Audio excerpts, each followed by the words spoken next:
Olá, sejam todos muito bem-vindos. Estamos aqui para mais um Conversas da Alma no nosso canal Espiritismo com Cristo. E hoje nosso convidado veio de longe. Hoje nós estamos conversando com Alírio de Cerqueira Filho. E será uma conversa muito interessante. Fique com a gente. Bem-vindo, Alírio. Muito obrigada, principalmente pela sua presença, pela sua disponibilidade de encaixar entre seus compromissos, abrir um espacinho para a gente ter essa conversa. Seja muito bem-vindo. Gratidão pelo convite. Vai ser uma hora bem agradável. Sim. Muitas reflexões. Alírio é médico, com especialização em homeopatia, psicologia, psiquiatria, psicologia transpessoal, enfim, tem muitas histórias aí para nos contar. Mas, Alírio, a gente sempre considera que o Conversas da Alma é como se fosse um trabalho espiritual. E a gente sempre pede uma oração para nós iniciarmos o nosso trabalho. Eu gostaria de te convidar para fazer essa oração, por favor. Vamos orar. Senhor Jesus, mestre amigo, abençoe-nos, Senhor, nesta atividade, que possamos, Senhor, refletir acerca do compromisso maior que todos nós trazemos na nossa consciência, que é o de nos conectarmos com as leis que existem na nossa consciência, praticando as virtudes.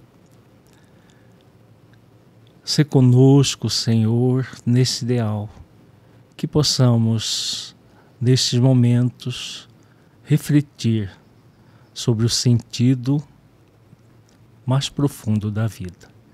Gratidão por tudo, gratidão pela vida. Que assim seja. Que assim seja. Alírio, antes de nós começarmos, eu também dou aula nos básicos, nos cursos de espiritismo na casa a qual eu trabalho, né? E ontem foi sobre a lei, inclusive a aula foi sobre a lei divina de justiça, amor e caridade. E aí, quando eu estava lá conversando, né, com os alunos, vamos assim dizer, me vieram muitas das coisas que eu tinha acabado de assistir um vídeo seu, que você falava justamente também sobre essa tríade, justiça, amor e caridade. E que aquilo reverberou de uma forma tão importante no meu coração, nessa tríade como um triângulo, que eu nunca tinha pensado nela como um triângulo. A gente acaba pensando como algo linear sempre, né?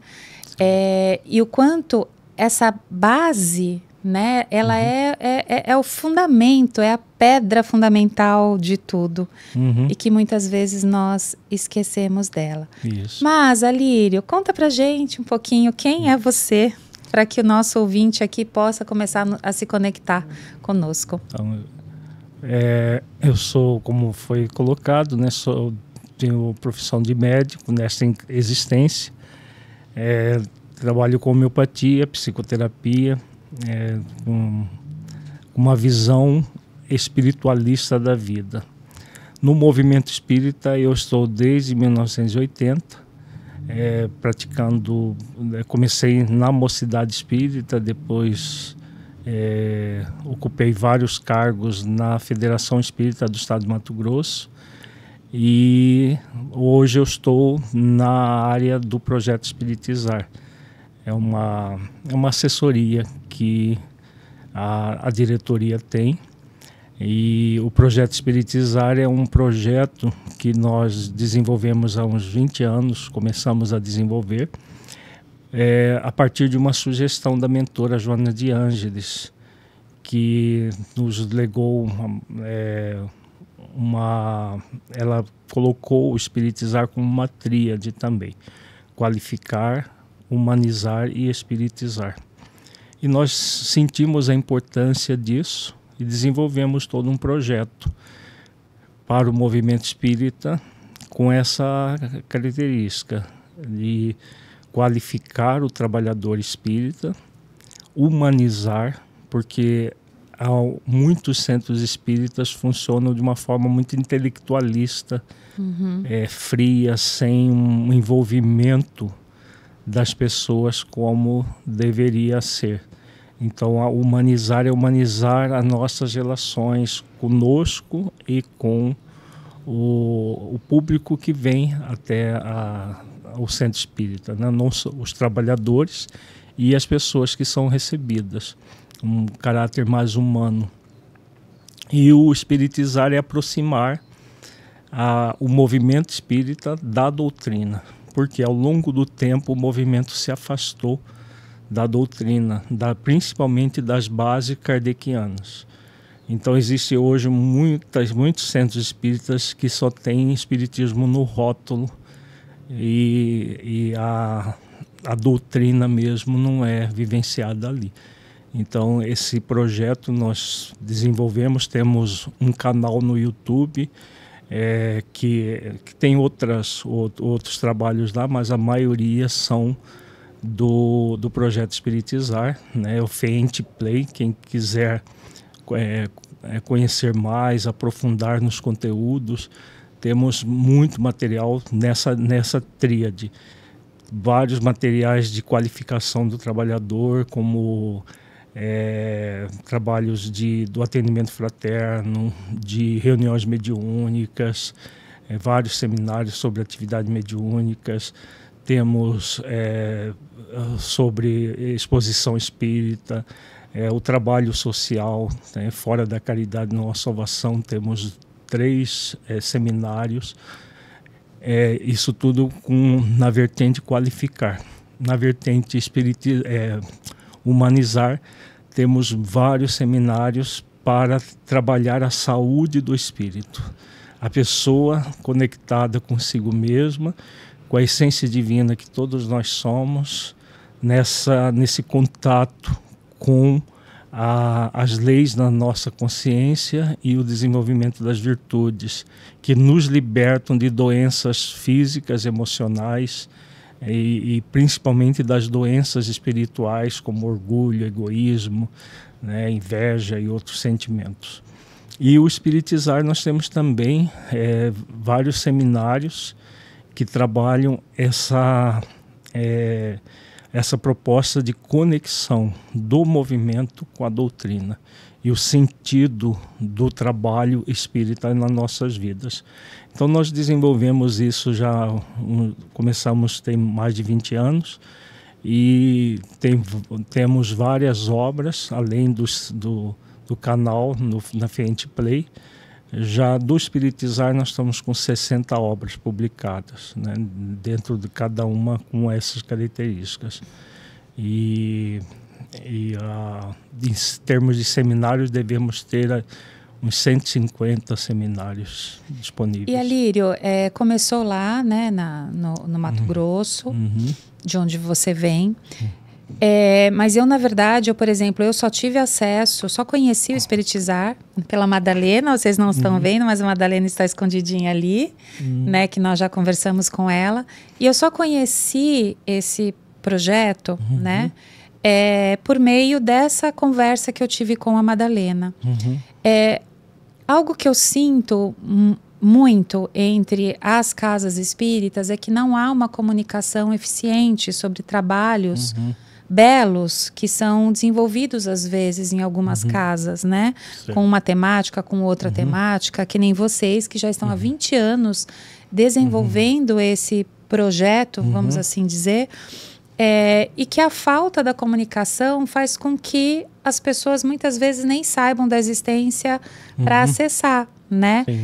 Mesmo você falando que tem um canal que é facilmente hoje com a internet qualquer pessoa acessa, mas o quanto é importante esse trabalho de divulgação, né? Sim, e eu não sei se você percebe isso, eu não sei hoje, após 20 anos, qual é o alcance que vocês já vislumbram. Então, assim, em 20 anos, o quanto esse trabalho cresceu e chegou onde precisaria chegar. O projeto em si ele é para o movimento espírita como um todo, né? Sim. Ele alcançou uma repercussão nacional e internacional. Que bom. Em vários países que chegou o projeto e Eu fiz atividades em vários países não só em vários estados do Brasil, mas também na América do Norte, Estados Unidos, Canadá, na Europa, em vários países. Então ele aos poucos foi conhecido, mas o que acontece no movimento espírita é uma coisa meio sui generis. Seguir as diretrizes do projeto Espiritizar é trabalhoso. Por quê? Porque ele orienta as pessoas ao mergulho interior para uma transformação íntima. E o movimento espírita, ultimamente, principalmente nos últimos anos, ele tem se voltado para uma proposta mais mediunista das pessoas quererem como se fosse a salvação de fora para dentro. Uhum. Aí eu vou encontrar um centro onde tem um médium bom que vai resolver os meus problemas. Me dá um passe e está tudo certo. Então, os trabalhos de cura, e aqui em São Paulo mesmo está infestado, né? No nosso estado lá tem, mas bem menos do que aqui. Os centros de cura, que só se faz trabalhos nesse tipo. E o que tem acontecido? Toda proposta profunda de mergulho dentro de si mesmo, as pessoas, não, é muito mais fácil, né, você ir num centro uma vez por semana, toma o passe, faz o tratamento, que cada um faz um tratamento diferente, e as pessoas acham que isso basta. Então, ele é um projeto que tem uma profundidade muito grande, mas ele alcança uma minoria de pessoas. Como é a proposta... Coragem e determinação. Exato, desse disciplina. Mergulho dentro de si mesmo. Você vê que a proposta original da doutrina é exatamente essa. Convite. Se você for lá na questão 628 do Livro dos Espíritos, que Kardec pergunta qual o objetivo dos espíritos superiores nos trazerem a doutrina espírita, né? Porque na 625 ele pergunta qual o espírito mais perfeito que Deus colocou na face da Terra para servir de modelo e guia da humanidade. Uhum. E a resposta é Jesus. Então, se Jesus, quando ele veio, ele trouxe a verdade, por que a da doutrina? E a resposta, uma das mais longas do Livro dos Espíritos, e muito interessante, ele diz o seguinte, que Jesus realmente veio e ensinou as leis, mas são poucas as pessoas que conhecem essas leis e menos ainda aqueles que as praticam. Uhum.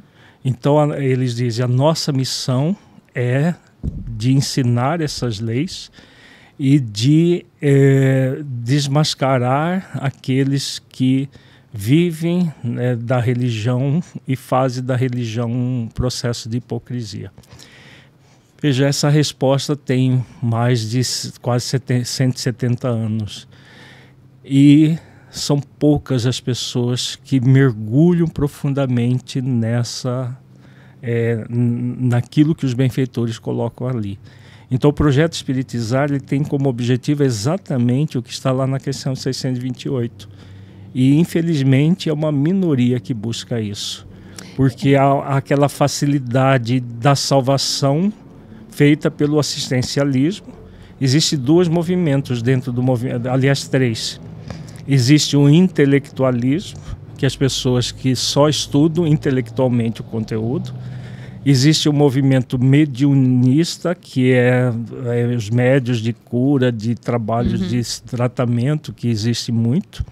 Existe a vertente assistencialista, que é aquelas pessoas que vivem para fazer o trabalho social, que é importante, mas acreditando que o trabalho, o fazer, salva a pessoa, né? Aquela ideia de fora da caridade não há salvação.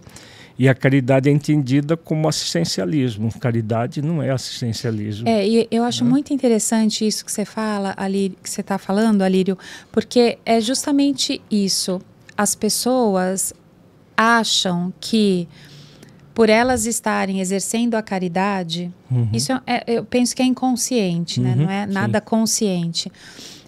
elas acham, como você falou, não, eu já cumpri, né? Isso. Então, eu Obrigação. vejo como a mesma coisa do protestante que paga o dízimo. Não, estou pagando o dízimo, então tá tudo certo, paguei meu dízimo mensal. Isso. E o espírita, em vez de pagar o dízimo, ele paga obrando, né? Sim.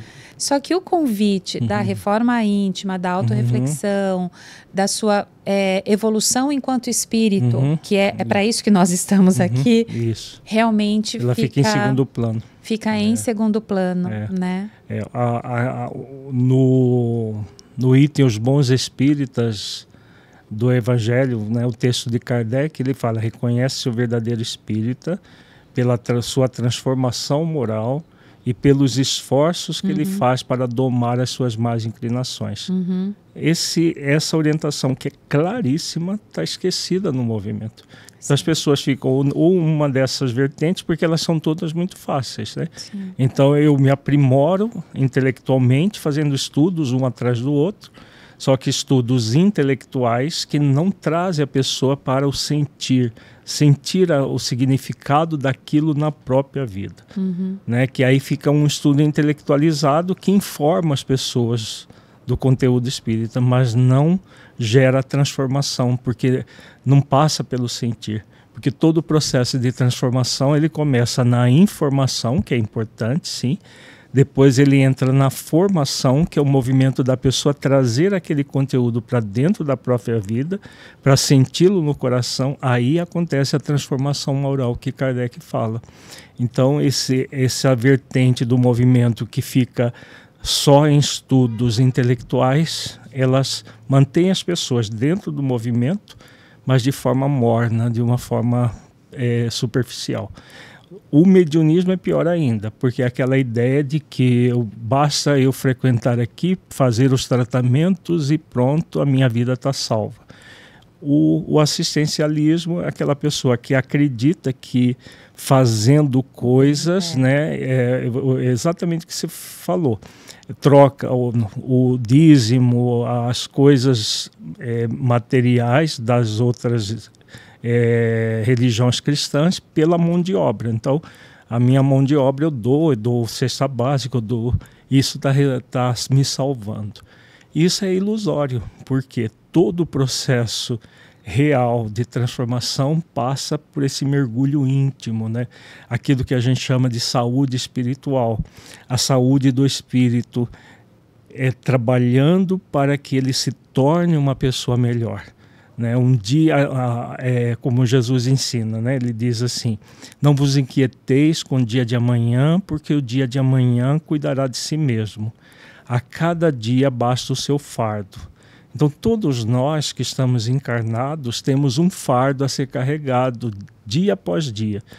E esse fardo, como o próprio Cristo colocou também numa outra ocasião, ele é um fardo leve. Por quê? O jugo é suave, o fardo é leve. Porque é o trabalho de se conectar com as leis divinas da nossa consciência, né? E a praticar as virtudes do espírito que somos. Então, esse é o fardo. Para nós é um fardo ainda. Por quê? Porque dá trabalho, né? Pede de nós renúncia, dedicação, todo um processo de reflexão acerca dos conteúdos espíritas nas nossas vidas. E o acolhimento até das nossas próprias, entre aspas, sombras, né? Sim, sim. Das nossas mazelas internas. A conciliação com os adversários internos, né? Jesus, ele ensina: concilia-te depressa com o teu adversário enquanto estás no caminho com ele, para que o teu adversário não dê parte ao juiz, o juiz lhe encaminhe ao oficial e o oficial te coloque na prisão. Em verdade, não saireis dali enquanto não pagares o último ceitil. Essa parábola, vista dentro de uma visão da psicologia consciencial, que a gente trabalha profissionalmente, é uma parábola exatamente para o que você acabou de falar, para acolher o nosso lado sombra. Então nós temos muitos adversários internos: orgulho, egoísmo, inveja, raiva, ódio, mágoa, ressentimento. Se nós darmos vazão a esses sentimentos, eles tomam conta da nossa vida e a nossa vida, nós criamos uma verdadeira guerra íntima dentro de nós. Então, a proposta da psicologia consciencial é você conciliar com o seu adversário. Quando você concilia com o adversário, ele deixa de ser adversário e se torna um amigo. Então, os nossos sentimentos negativos, eles não são inimigos que a gente tem que arrancar de nós mesmos. Ainda existe uma visão de que a gente arranca o sentimento negativo e coloca um positivo no lugar. Como se ele deixasse de existir. Né? Nós, na verdade, transformamos o sentimento. Né? Então, se existe orgulho em nós, o orgulho tem uma intenção positiva, mal direcionada. Então, quando você pega a intenção positiva do orgulho e direciona adequadamente, né, a intenção positiva do orgulho é se manifestar no mundo. O problema é a direção inadequada dele. A pessoa quer se manifestar em detrimento do outro, diminuindo o outro, se exaltando em relação ao outro. Então isso é muito ruim. Agora, se nós deixarmos o orgulho tomar conta de nós, a nossa vida vira uma situação muito grave perante as leis. Quando Jesus fala concilia, como vamos conciliar com o orgulho? Então, se manifestar no mundo é importante? Só que se manifestar não se colocando acima dos outros, nem que é melhor do que os outros, diminuindo os outros. Então, qual é o sentimento que leva você a se manifestar, mas ao mesmo tempo centrado em você, centrada nos seus valores, respeitando o direito dos outros?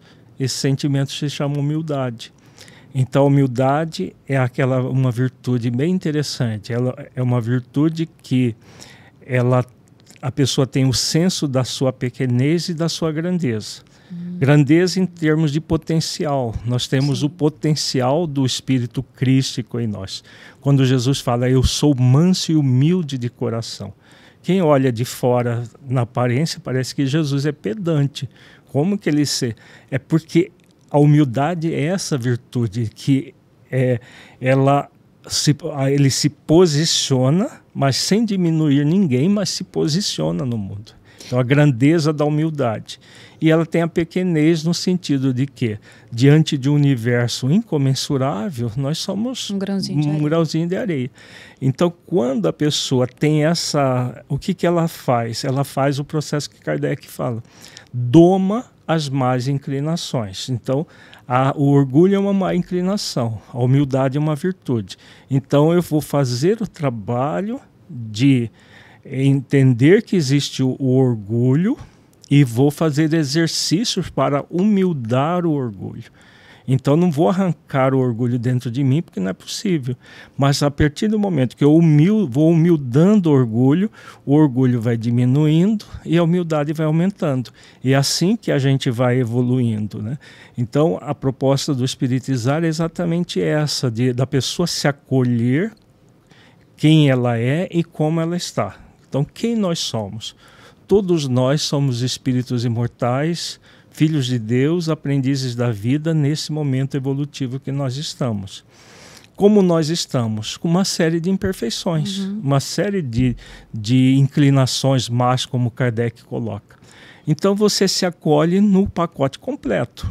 Eu, com a essência divina que eu sou, e eu com as limitações que eu tenho, sabendo que eu posso transformar as limitações em oportunidades de crescimento interior. E aí a pessoa, ao se acolher, ela vai domando, né, vai se dominando essas más inclinações. Deixa eu ver uma parte, se eu entendi bem, dessa questão do orgulho. Por exemplo, eu posso me orgulhar de ter concluído um trabalho com êxito, de eu ter cumprido uma tarefa, de eu ter terminado um curso. Eu posso me orgulhar do meu filho que, por exemplo, conseguiu um emprego. Isso seria um orgulho bom. Você se orgulhar no sentido de sentir satisfação por ter conseguido cumprir algo bem feito, por exemplo. O orgulho ruim seria se eu usasse isso como uma soberba. Olha, eu fiz isso, você não fez, eu consegui isso, você não conseguiu. Aí isso seria um orgulho ruim, vamos dizer, que precisaria ser domado. Eu me sentir satisfeita com algo que eu fiz é uma forma de orgulho? Estou te perguntando para ver se eu entendi. Não o orgulho conforme se entende. Por quê? Na psicologia consciencial, nós chamamos esse tipo de palavra com duplo sentido. É uma palavra dúbia.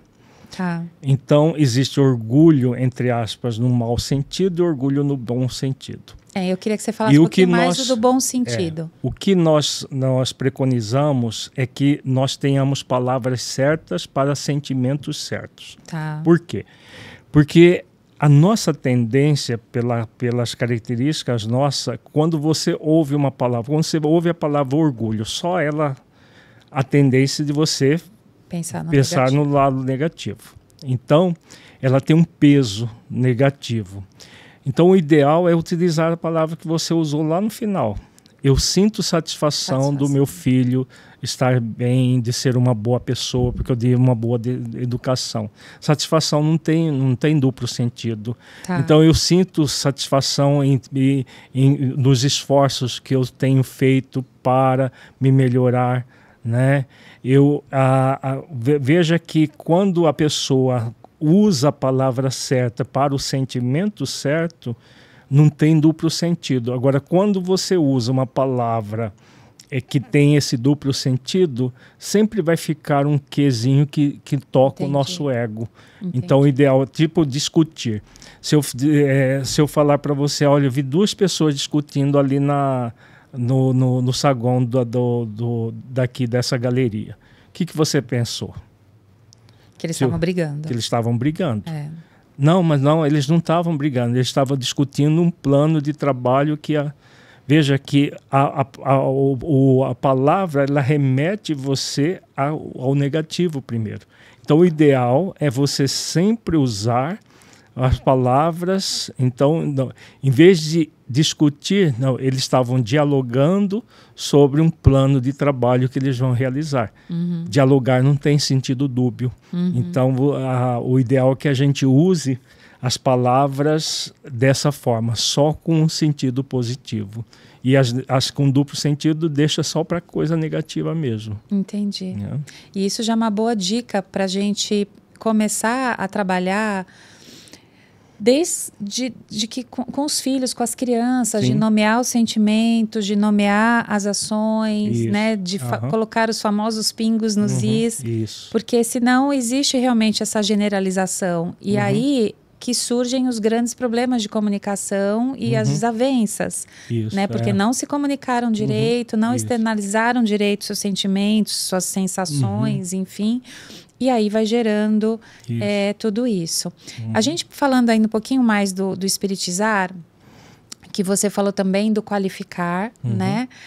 Que muitos centros acabam investindo mais nessa qualificação e que, por um lado, ela é necessária porque a gente precisa ter uma base, estudar sobre os livros, as obras de Kardec.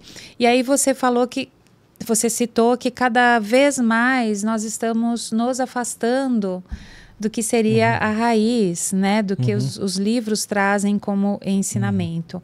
Que o movimento ele está pegando outros caminhos, né? Como que você vê esse processo? Porque a sensação que eu tenho é que, lógico, cada um que lê vai ler um texto, interpretar de acordo com as suas vivências, com as suas histórias e com a sua vida, né? Então, a gente pode estar lendo o mesmo texto, mas cada um vai entender de uma forma. E 170 anos se passaram e estão sendo feitas as leituras das leituras, das leituras e das leituras.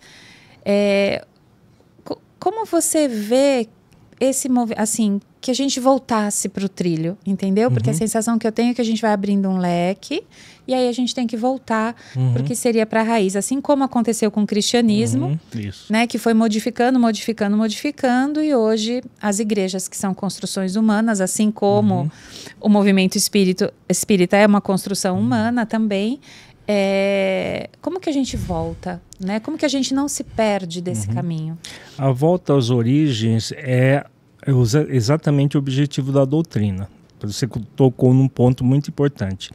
O cristianismo, nos 300 primeiros anos do cristianismo, se vocês estudar as obras de Emmanuel, os romances épicos, né, há 2000 anos, 50 anos depois, Paulo Estevão, Ave Cristo, a gente vai ver ali os primeiros cristãos extremamente fiéis, indo para os circos cantando hosanas a Jesus e numa coragem da fé muito grande e transformando realmente as suas vidas por meio das virtudes cristãs.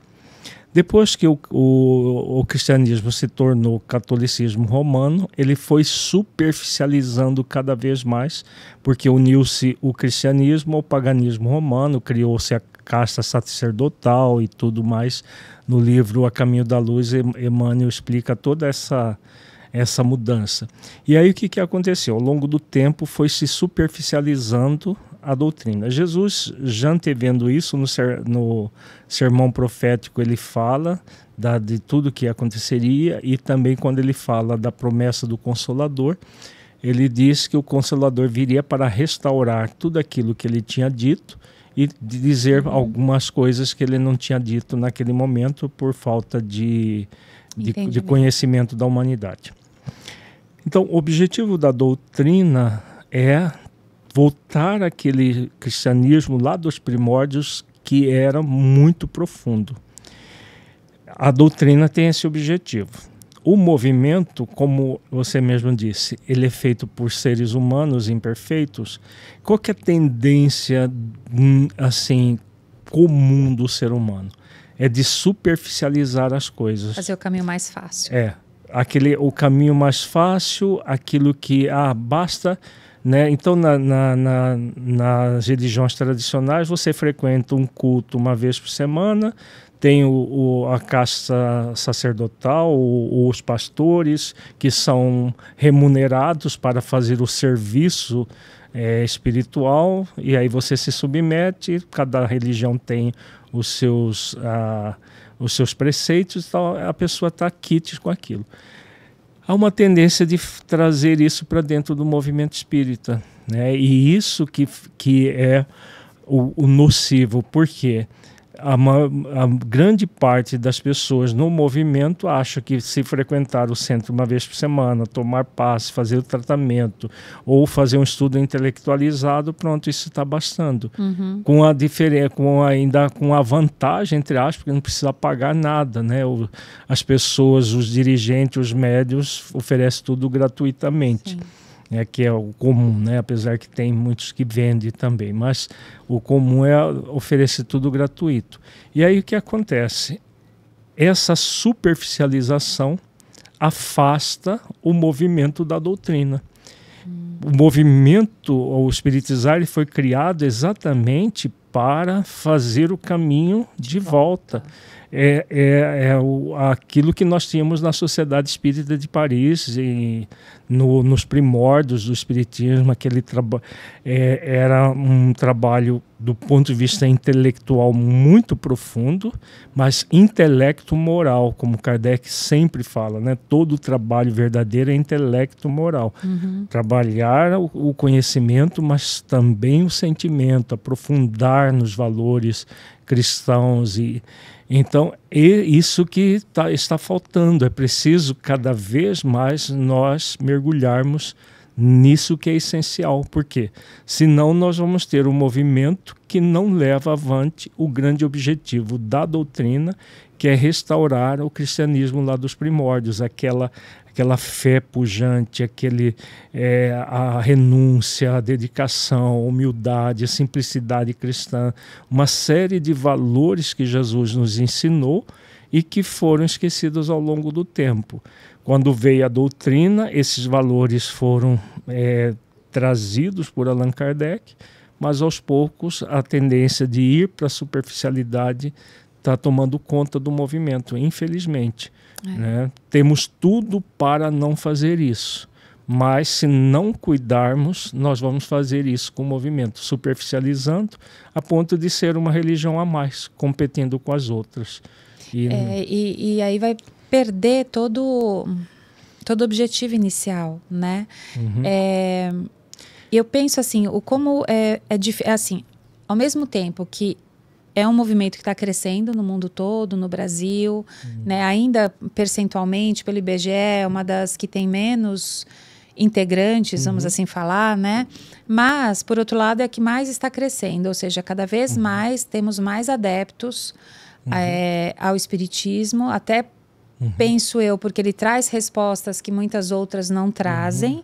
Então, já é uma busca inicial das pessoas, e muitas pessoas com as quais eu converso, e mesmo aqui, né, falaram, não, eu fui buscar e eu encontrei no espiritismo respostas que eu não encontrava em outras religiões, me senti acolhido, enfim. Então, tem algo bom que está sendo realizado, né, nessas casas, porque estão despertando, mesmo que minimamente, algumas consciências, né, mas que a gente vai ter que realmente fazer um trabalho árduo de se cuidar, de se discutir realmente as origens e, como você mesmo falou, fazer esse trabalho da parte do humanizar, consciencial também, né, de você desenvolver essa sua autorresponsabilidade, como que eu cuido dos meus sentimentos, como que eu cuido dos meus pensamentos, como que eu cuido do meu interno, né, assim, do que eu sou, que é o meu espírito, como que eu cuido disso, né? Isso, porque o principal, né, no livro Voltei, não sei se você conhece, o Voltei, ele é um livro escrito por é um pseudônimo, mas na verdade ele foi escrito por Frederico Figner, que foi durante muitos anos vice-presidente da Federação Espírita Brasileira.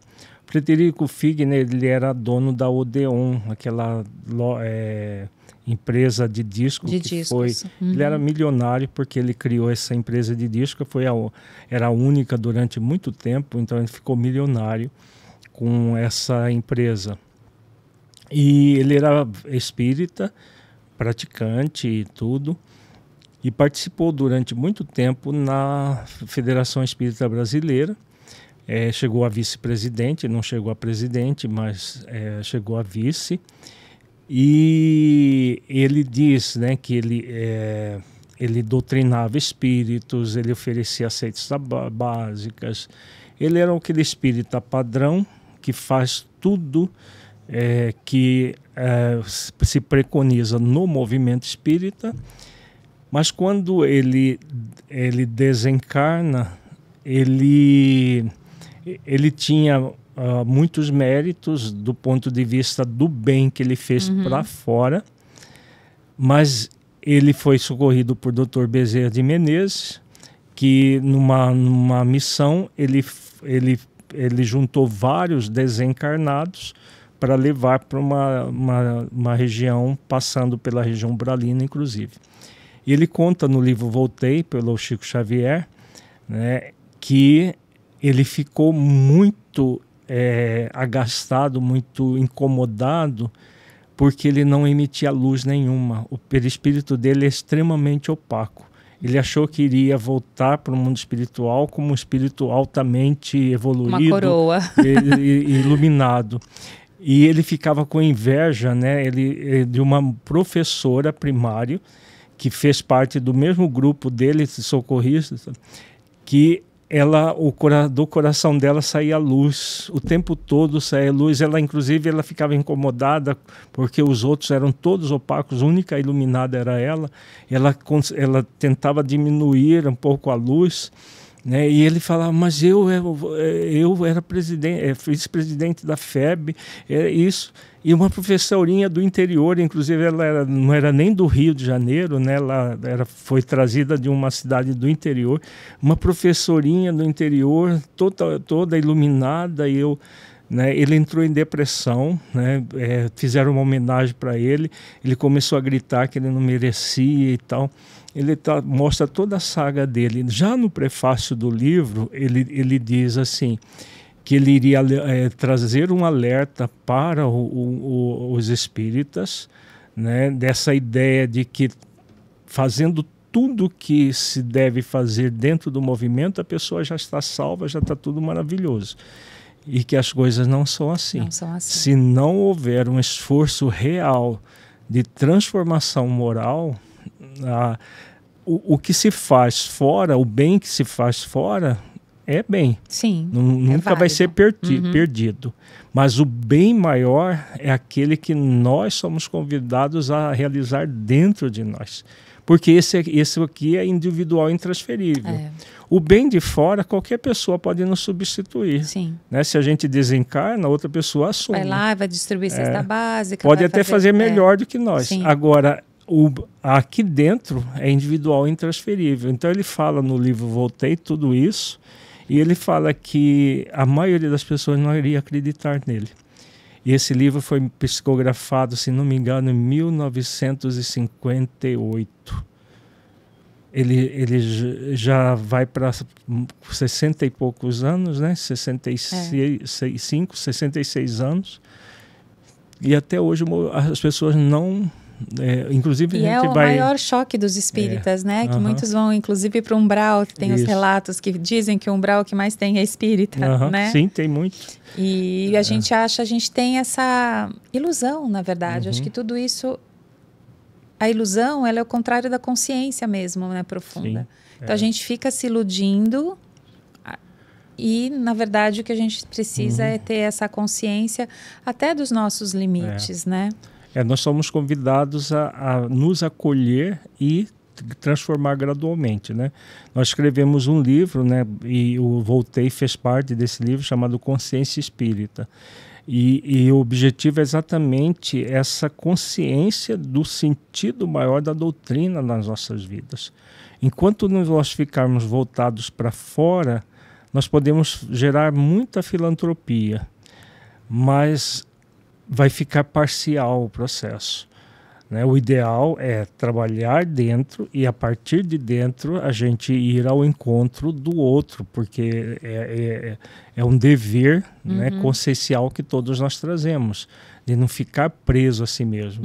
É aquilo que nos convida à lei maior, a lei de justiça, amor e caridade. Né? Todo o processo de amor deve ser como Jesus ensina. Amar a Deus de todo entendimento, de todo o coração e de toda a alma, e ao próximo como a si mesmo. Então, começa com o amor a si mesmo, que é a grande referência.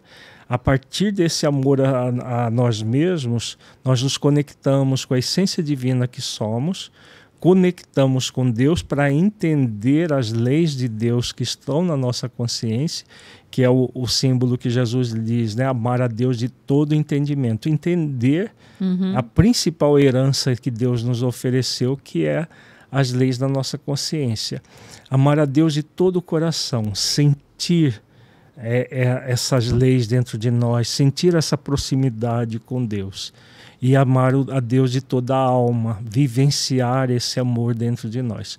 Então, veja que esses exercícios são exercícios de auto-amor. Então, quando eu faço esforço para entender uma lei divina, eu estou fazendo o exercício de auto-amor. Quando eu faço um exercício para sentir essa proximidade com Deus, também é um exercício de auto-amor.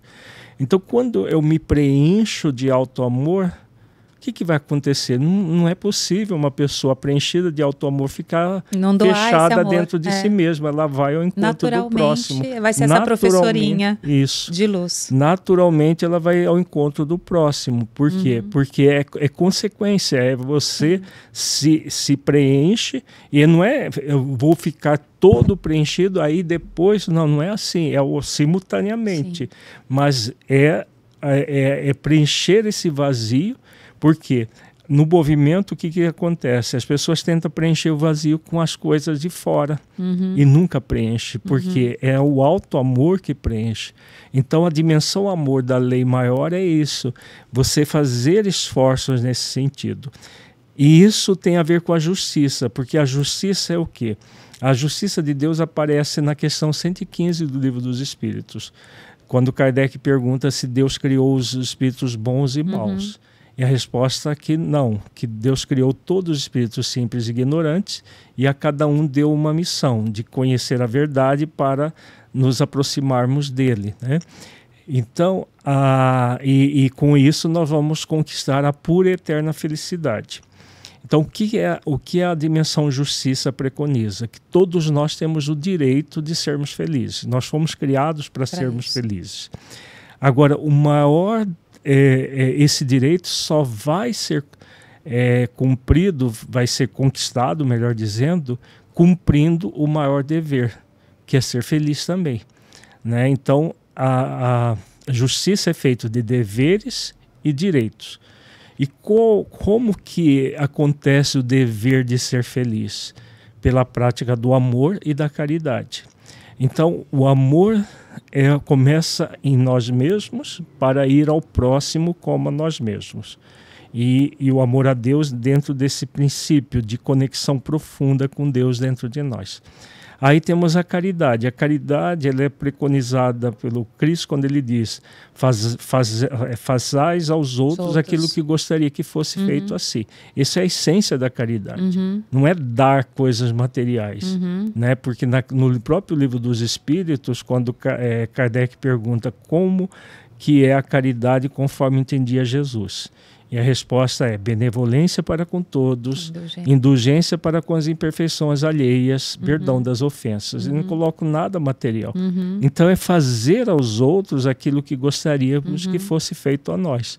Então quando a pessoa ela exercita o amor e exercita esse ato de fazer aos outros aquilo que gostaria que fosse feito a si, ela pratica a caridade, o que acontece?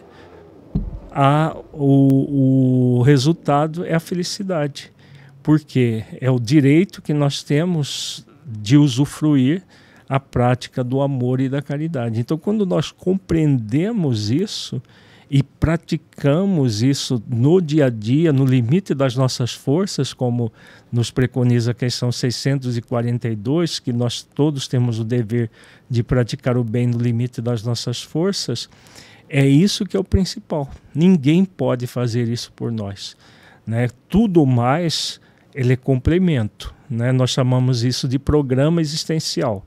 O programa existencial é aquilo que nós fazemos fora de nós. O propósito existencial é aquilo que nós fazemos dentro de nós. Então, compreender isso é fundamental. O grande objetivo do Projeto Espiritizar é levar as pessoas a compreenderem isso. Todas as nossas obras com características diferentes, mas se você for lá no âmago delas, o objetivo é esse. E Alírio, pensando nisso tudo que você está trazendo, sobre essa questão do auto-amor, né? A falta desse auto-amor é o que gera, é o principal gerador, você acha, das doenças, por exemplo? Sim. Porque hoje nós vivemos num mundo, né, onde as doenças mentais estão acontecendo cada vez mais e cada vez mais cedo. Sim. Então, com crianças, com jovens, que antes não acontecia, antes era um mundo adulto, depois passou para o mundo adolescente, agora para o mundo infantil, esse adoecimento, não só mental, mas também físico, né? A quantidade de medicações que existem por aí e, novamente, no entendimento de que é algo de fora que vai me curar. Então, um remedinho, se eu tomar, vai me curar e eu não vou precisar deixar de comer exageradamente para tratar a minha úlcera, por exemplo, né?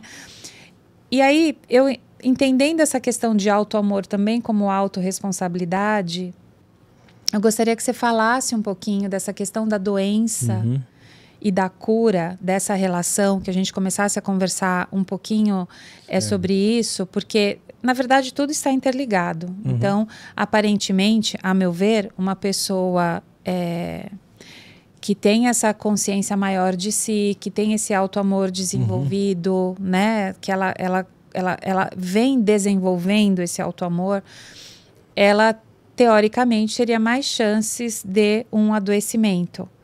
Mas nós sabemos que também, pelos planejamentos reencarnatórios, nós trazemos resquícios de outras vidas em nosso perispírito, que são as nossas tendências que podem ou não se manifestar em termos de doença física, né? Perispiritual e espiritual.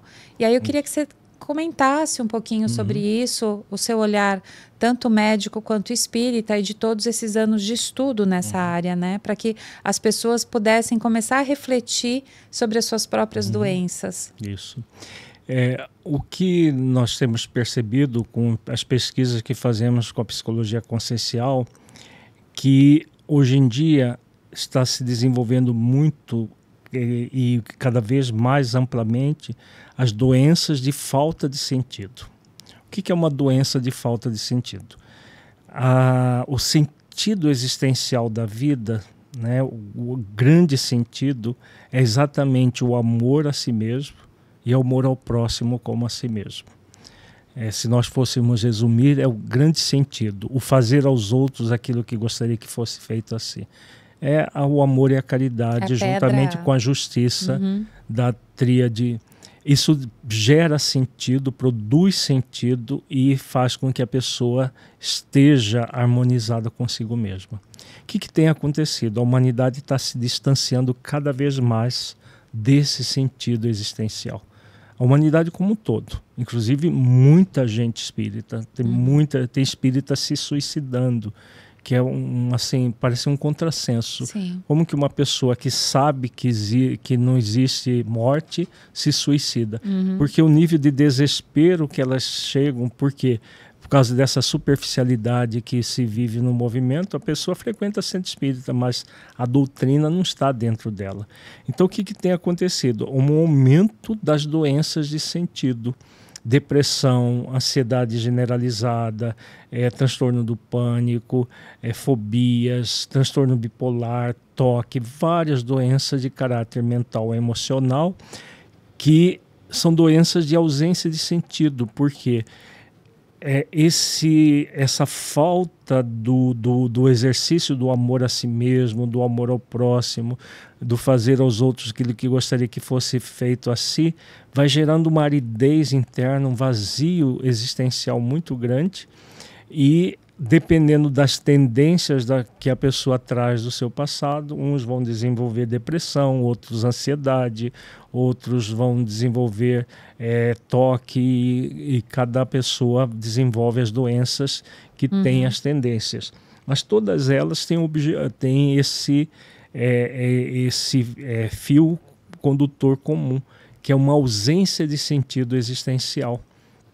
E por isso que é fundamental, uma questão de saúde, não e já tem várias pesquisas dentro de uma ciência nova dentro da medicina chamada psiconeuroimunologia, que tem demonstrado isso. Quanto mais exercício de virtudes uma pessoa pratica, mais saudável ela é, física e emocionalmente.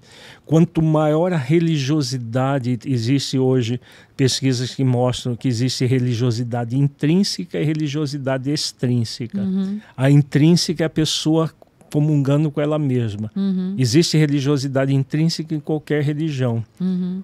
A doutrina espírita é uma doutrina que favorece muito a religiosidade intrínseca.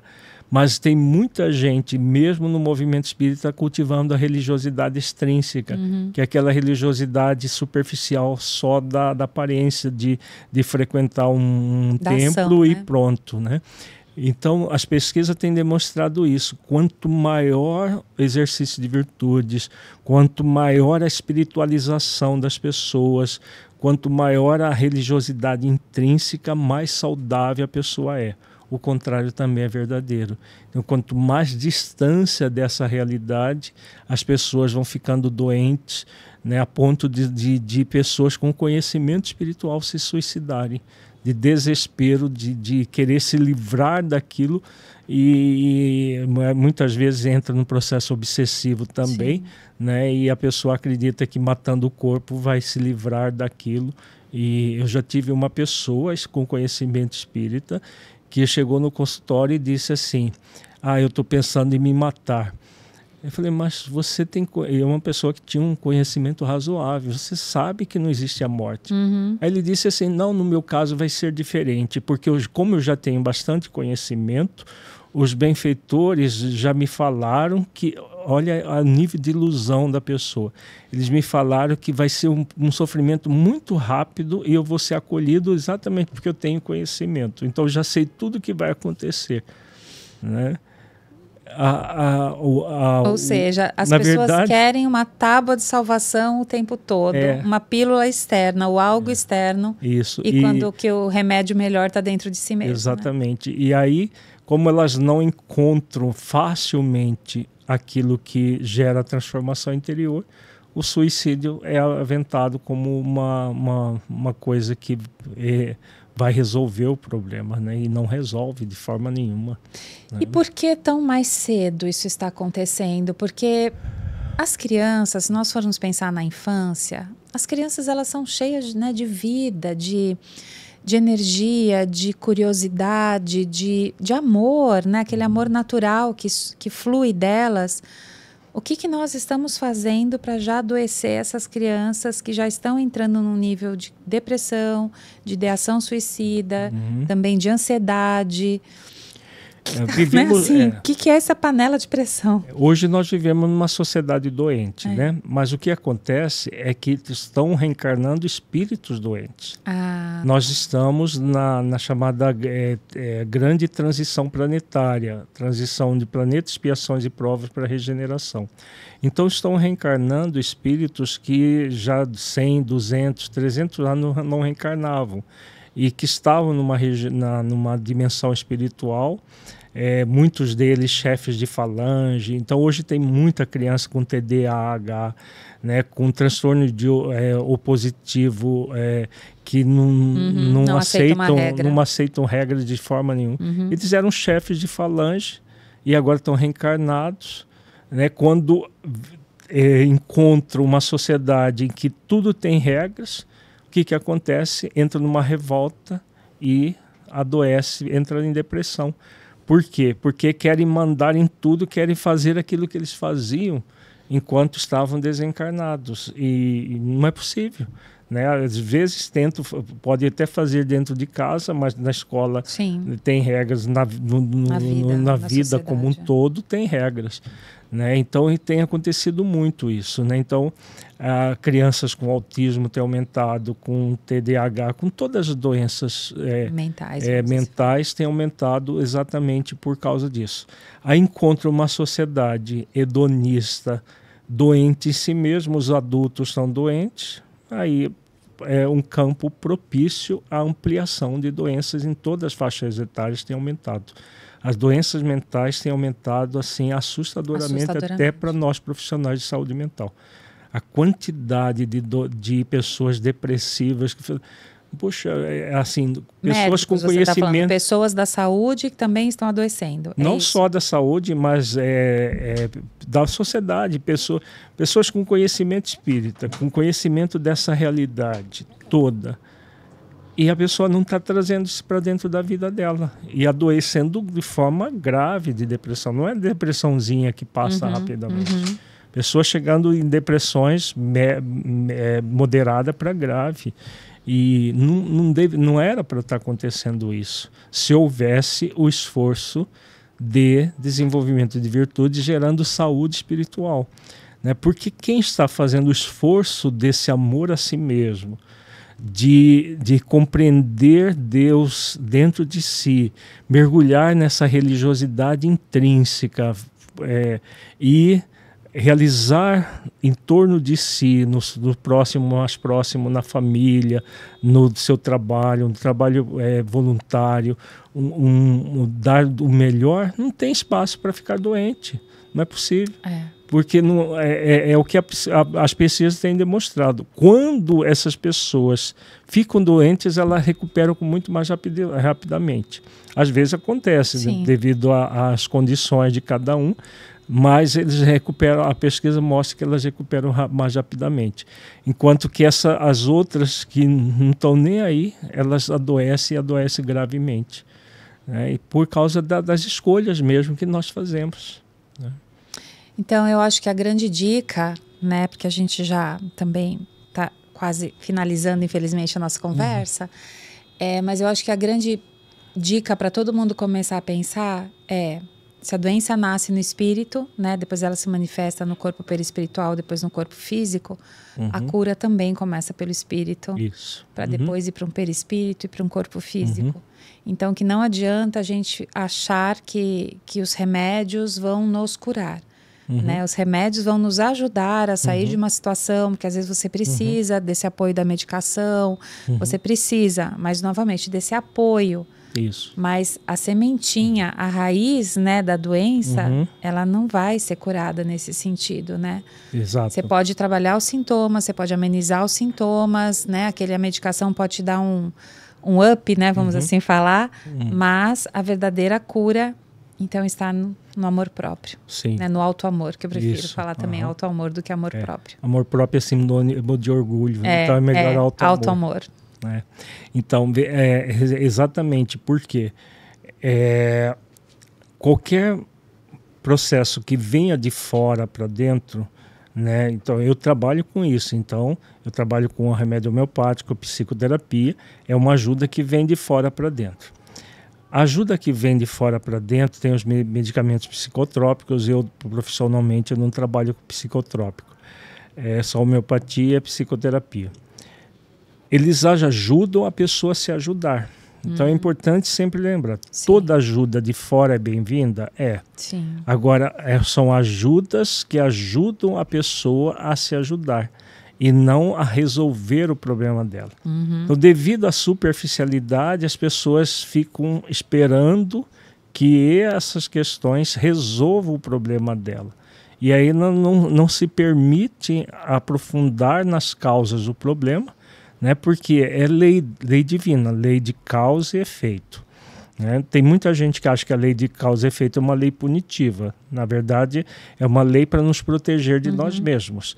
Se as causas que eu produzo são negativas, os efeitos serão negativos. Se eu não faço esforço para me amar, para amar o próximo, para ser uma pessoa cada vez melhor, eu estou produzindo uma causa negativa pela minha negligência. Os efeitos serão as doenças.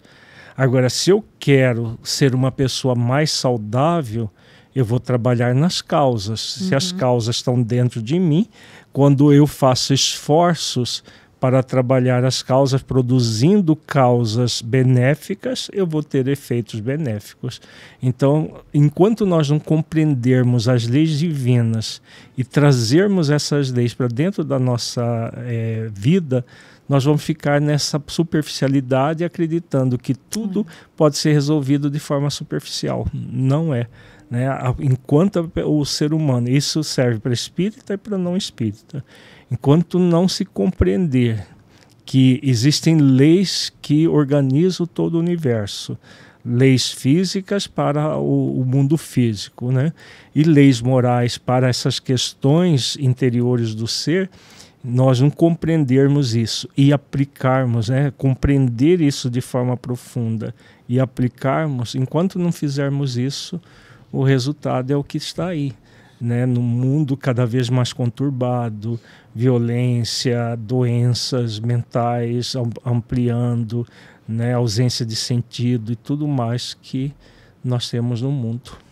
E assim, são tantos nós, né, e tantas coisas que estão realmente florescendo nesse momento de transição, né, a questão, hoje se fala tanto também, xenofobia, o racismo, várias coisas que estão voltando e vindo com uma força, e que é importante essa discussão, não nego, mas que mostra a ponto de eu ter que discutir é porque isso ainda existe, né? Então isso existe como um resquício na sociedade, na humanidade, então todo mundo está carregando aquilo dentro de si e tem que se conversar e colocar para fora. Mas, conversando com uma pessoa, uma aluna, enfim, que ela estava muito impactada com essa questão do auto-amor. Por exemplo, como que eu desenvolvo o auto-amor? Como que eu encho meu coração de amor? Como que eu me encho de amor no sentido positivo, né? Então, qual seria, assim, o primeiro passo para a gente... Eu sei que é uma conversa longa, mas que a gente desse, assim, um acalanto para as pessoas, por onde começar, né? Esse auto-amor. O auto-amor não é nada assim fora do normal, porque quando se fala em auto-amor as pessoas pensam em algo transcendente, algo... Não, auto-amor é você se ver como um espírito imortal, filho de Deus, aprendiz da vida. O que é um aprendiz da vida? Aquele que aprende com seus erros e com seus acertos, né? Nós vivemos numa sociedade que o perfeccionismo é muito cultuado e exigência de perfeição, a pessoa está sempre se exigindo. Isso é um processo de desamor, de autodesamor muito forte. Então, nem negligência em relação às questões da vida, nem exigência. Vermos como seres em evolução e que tudo que nós temos na vida, nós vamos aprender com essas experiências. Então, quando eu passo por experiência, quando eu exercito o auto-amor, eu me acolho quando eu acerto e quando eu erro, né? Então, eu me cuido como um ser que está em evolução. Eu não vou entrar em exigência, me culpar, eu sou uma péssima pessoa porque eu fiz isso. Não, eu me acolho o tempo todo e busco. O que eu posso aprender com isso? Sim. Então, a virtude do sentimento de aprendiz está intimamente ligado ao auto-amor. É a pessoa se acolher o tempo todo, né? Sem se desculpar e sem se culpar. Né? Então, a culpa, ela é feita por 3 sentimentos: auto-julgamento, autocondenação e autopunição. A desculpa é auto-julgamento, auto-justificativa e responsabilidade frente ao erro. O processo da ação responsável, eu sou um aprendiz da vida, na vida eu posso acertar e errar. Quando eu acerto, ótimo, eu sigo em frente. Quando eu erro, eu me acolho. Tudo isso que é exercício de auto-amor. Então eu me cuido sempre, eu estou sempre focado no meu aprimoramento enquanto ser. Cada exercício que eu faço nesse sentido, eu estou fazendo exercício de auto-amor. Tem muita gente que confunde o auto-amor com aquela coisa mais estética. Eu preciso ter o rosto, isso, preciso pôr botox porque tá com ruga. Né? É falsa autoestima, falso auto-amor. Auto-amor é intrínseco, é dentro de si. E se sentir agradecido também. Eu acho que né? Infelizmente, a palavra gratidão também já caiu num jargão popular, né? Mas, de fato, é você se sentir agradecido pelas oportunidades e pela vida que você tem. Sim. Eu acho que o sentimento desse agradecimento interno, real, verdadeiro, saudável, eu acho que ele também já é um exercício de auto-amor. Com certeza. Né? De você ser grato pela vida, como você iniciou a oração, ser grato pelas oportunidades, ser grato até pelos erros, né, pelas escorregadas que a gente dá, porque é a chance que nós temos de melhorar. Né? Na psicologia consciencial, nós colocamos que você pode viver, tem 2 opções: viver em estado de gratidão ou estado de reclamação. Tá? O estado de reclamação é o que é mais comum, que as pessoas reclamam com tudo. Porque está chovendo, está reclamando, que se está muito quente, está reclamando, se o trânsito está assim, está reclamando o tempo todo num estado de reclamação. É um movimento de profundo desamor por si mesmo. A de reclamação, porque não resolve problema algum, né? Amplia os problemas em cima dos problemas que a pessoa já tem. Sim. No estado de gratidão, a pessoa se vê como aprendiz diante da vida. Então, numa experiência que a gente chama de experiência desafio, que é desagradável, que a gente não gostaria, por exemplo, o trânsito aqui de São Paulo. Né? A Eveline que nos trouxe, falou, lá em Cuiabá é assim, falei, graças a Deus não. Lá quando dava o trânsito de 15, o engarrafamento de 15, 20 minutos, a gente já fica incomodado. Imagina se fosse assim, né? Claro que incomoda qualquer pessoa. Mas para quem vive aqui, se ficar reclamando, ficar nervoso todo dia, vai resolver adoecer. Nenhum. Então a pessoa pode viver em estado de gratidão nesse trânsito. Coloca uma música, começa ouve um podcast, né? O que eu posso fazer? Qual é a virtude que eu posso exercitar nesse trânsito? Eu posso exercitar paciência, tolerância, né? todo um estado que, no estado de gratidão, a pessoa não muda o mundo externo. Ela muda a forma como ela vê o mundo externo. Então, se eu estou num trânsito desse tipo, eu não posso mudar o trânsito, o que eu posso mudar? Eu mesmo. Né? Então, tem a opção de ficar reclamando, né? Ficar furioso e acelerar o coração, liberar o cortisol no corpo, e aí a pessoa adoece intensamente, né? Esse é um trânsito que adoece mesmo. Se a pessoa viver no estado de reclamação, ela adoece. Se ela viver no estado de gratidão, ela passa pela mesma experiência, só que desenvolvendo virtudes. Isso que serve para qualquer coisa na nossa vida. Eu tenho a opção sempre de agir amorosamente, desenvolvendo o estado de gratidão, ou dolorosamente no estado de reclamação. Né? Então, olha, conversa boa, né, Madalena? Dá vontade de ficar aqui. O Alírio, ele veio aqui para São Paulo para participar de um evento que chama vai ter do Espiritizar, que vai acontecer aqui em São Roque. E que será uma imersão nesses 2 dias. Enfim, as pessoas já se inscreveram, mas só para vocês saberem e ficarem antenados, para quando tiver daqui 2 anos, né, Madalena? A gente vai colocar no ar para que eu adoraria estar com vocês esses 2 dias também, lá em São Roque. Então, gostaria, Lírio, de te agradecer assim, imensamente por essa brecha que você se disponibilizou a estar aqui. Para mim, foi um aprendizado muito grande essa conversa, trouxe muitas reflexões.